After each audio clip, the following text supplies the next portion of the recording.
சகோதரிகளே, இங்க பாருங்க, இன்னைக்கு பாருங்க வெண்பொங்கல் பாருங்க, சூப்பரா செஞ்சிருக்கேன் பாருங்க. குழவாவும் இல்லாம சாதம் அப்படியே முத்து முத்தா இல்லாம பாருங்க, டேஸ்ட் பொங்கலுங்க. வெண்பொங்கல், மிளகு பொங்கல் பாருங்க. இட்லி சாம்பாருங்க. ஒரு சாம்பார், இட்லிக்கு வேணா பொடி வச்சுக்கலாம், பிள்ளைங்க சாப்பிடுவாங்க. சாம்பார் வச்சுருக்கேங்க. இன்னைக்கு காலை சாப்பாடு இதான் பண்ணியிருக்கேன். சாப்பிட்லாம் சகோதரிகளே. நீங்கள் என்ன பண்ணியிருக்கீங்கன்னு கமெண்டில் சொல்லுங்கள்.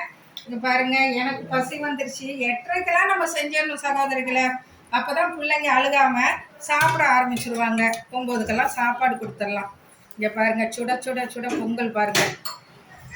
மிளகு போட்டு முந்திரி பருப்பு நிறையா போட்டுட்டா கூட நல்லா இருக்கும், பிள்ளைங்க விரும்பி சாப்பிடுவாங்க சகோதரிகளை. பாருங்கள், சாம்பார் வச்சுருக்கேன், பிள்ளைங்கள்லாம் சாப்பிட போகிறோம்.